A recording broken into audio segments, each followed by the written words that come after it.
What's up, guys? Tim Halston here with DragBoss Garage. Yeah, you're not going to believe who I'm talking to right now. Frank Marchese is how I pronounce it. From Dandy Engines in Australia. Welcome, Frank. Thank you, Tim. No, it's a pleasure to be on here, man. I don't know. I'm red-faced. When he said that he can't wait to get home so he can turn it on to see if I put up a new video or not. I mean, that's flattering. I'll wait for the notifications, buddy. I'll wait for them. Don't worry. Nice. And what we're going to do is we're going to set up a time when we can plan this out so we can make it easy for people on his side of the country or the world, we'll say, and our side to kind of work together so we can all have a live chat and everybody can benefit from it. You know, obviously, let's see, if it's 7 o'clock there, it'd be 8, 9. It's probably like almost 10 o'clock there in the morning. It's basically 5 to 10. Yeah. Okay. All right. I'm in Melbourne time, which is Melbourne. So we're 1 hour ahead. Okay. Of daylight savings, yeah. Which is not a big deal. I mean, I don't know how people in Australia are at, you know, let's say a Saturday morning at 10 o'clock in the morning, if they're even up for this kind of stuff. But we could do it later, say, you know, 11 or 12 midnight my time would be more around noon time for you or something. Oh, I'm flexible, man. Okay. I start early. I do long days, so it doesn't worry me. I don't sleep much. I don't either. About 5 or 6 hours a night. That's it. That's enough. Yeah. I try to fill my days up with as much as, you know, automotive stuff as I can. I understand that completely. Now that's your car in the back, right? With a wheel stand, the white one? Yeah. It's a 1969 Ford Falcon. Nice. 69. It's actually a Fairmont, so it's a step up from the Falcon. Okay. Nicer streets, nicer trim, yeah. Looks like it's got a 10.5-inch tire on there right now, maybe. X275 tire. 275. Okay. Man, that thing's hooking. Yeah, it was one of the fastest. We say two-wheel drive cars.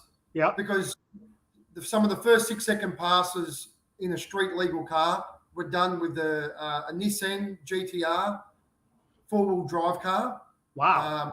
I'm definitely not the first guy to run a 6 with a car that's registered for the road.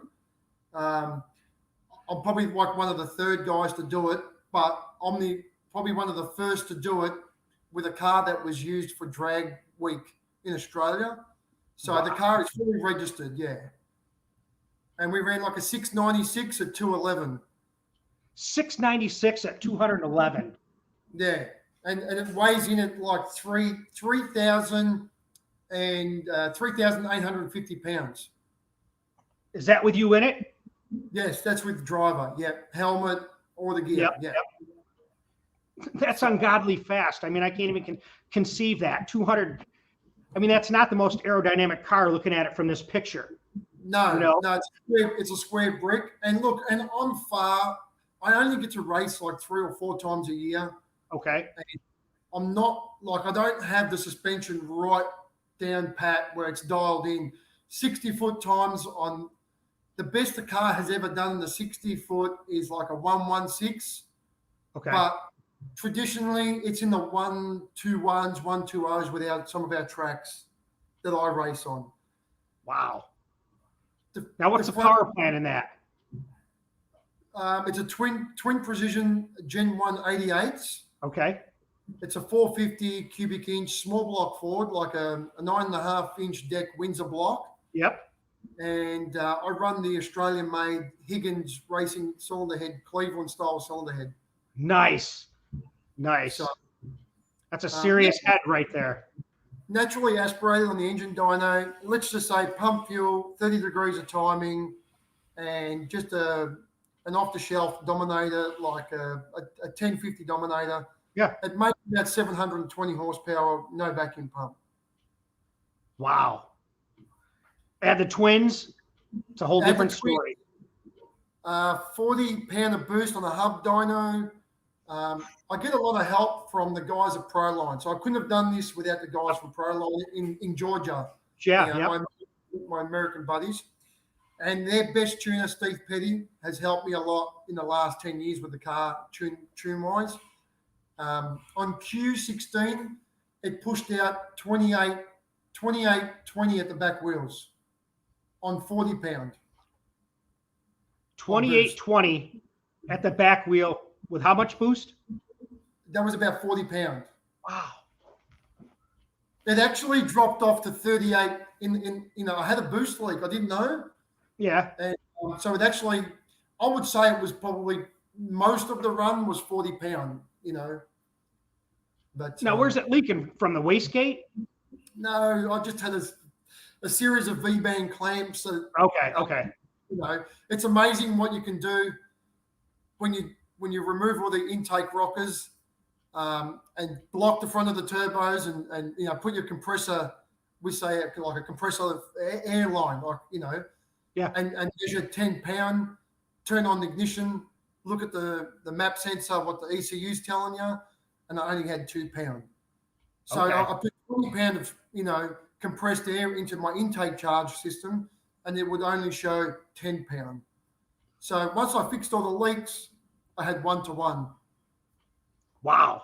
I mean, that's a lot of leaks to figure that out. Yeah, you'd be horrified how many things leak.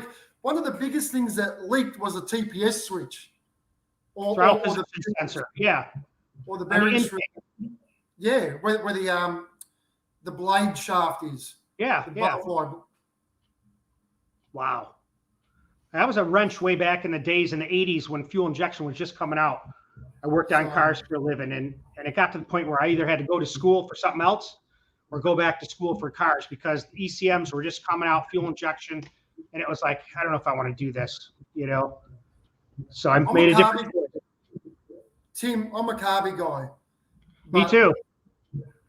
Back in 2008 and 9, I met Steve Petty, and he was right. He was right into tuning big stuffs and fast ECUs, and I just really had to make a choice right there and then. To advance with some of the cars, and right. I had to make a choice, and I dropped out of school pretty early in my time, so I wasn't really a school graduate basically. Yep. So I just made the punt and grabbed the laptop and started learning and hanging around. I used to fly to America twice a year and hang out with Steve at some big races, and Steve Petty taught me a lot about that, and we were able to move forward here. Nice. Big shout out for Steve right there.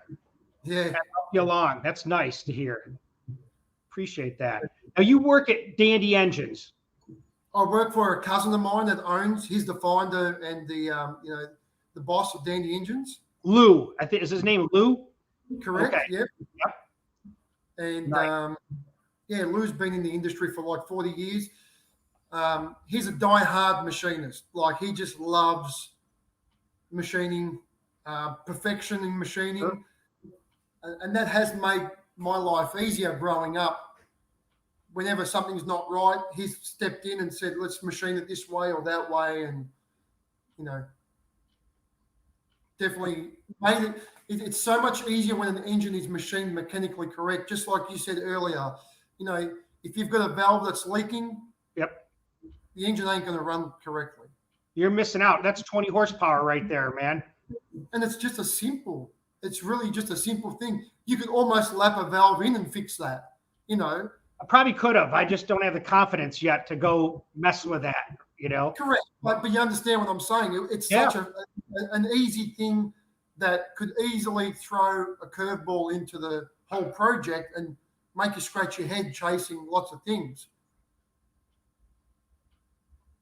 Kind of looked at it like a scientific method. I see some reversion. Where is it coming from? It can only be 2 valves that are having an issue, unless it's a head gasket or something. And then you kind of just, go method through method and kind of eliminate it, figure out what's wrong with it. Yeah. And look, we've learned the whole 30 years. We're always learned from our mistakes or that, don't go to plan. You can lay everything out on a plan, go to the racetrack, and it'd be totally different, Indeed. Perfect. So it's about 10 minutes, and I'm going to leave it at 10 minutes. That way people can see it coming up quick.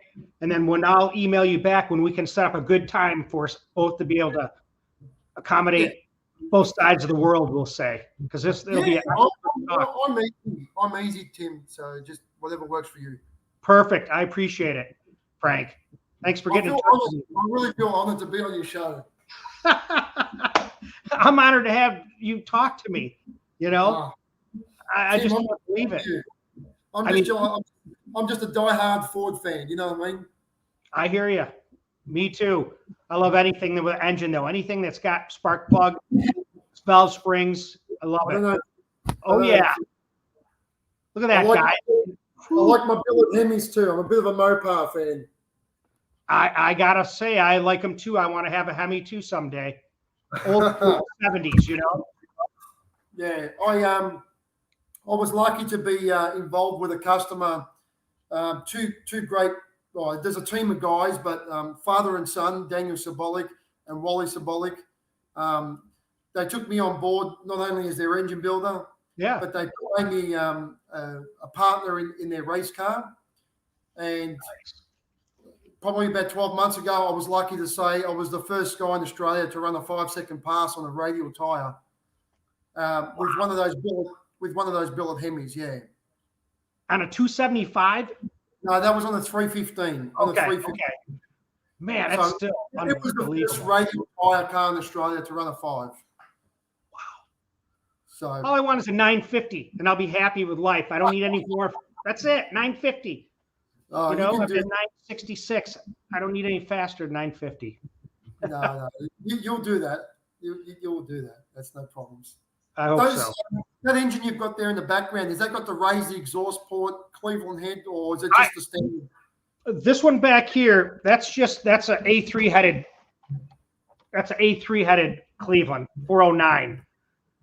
The high port stuff I have is actually at PES in Indiana. Darren Morgan's doing some work on them.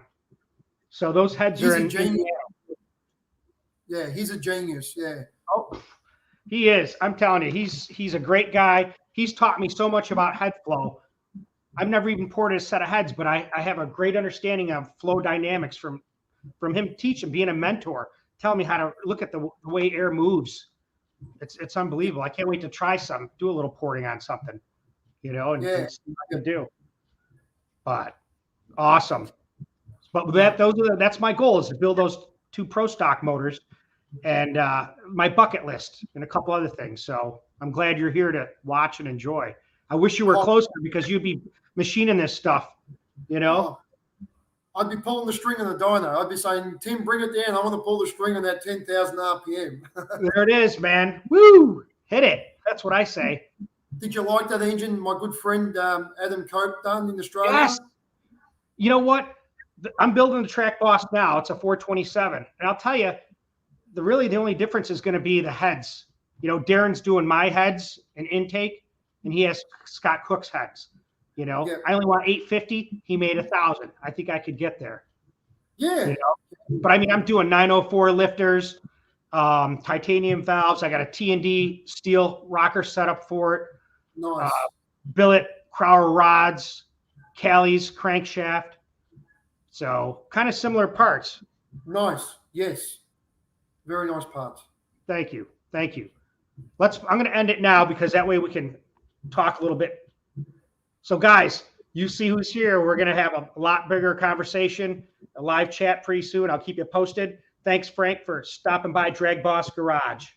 My pleasure.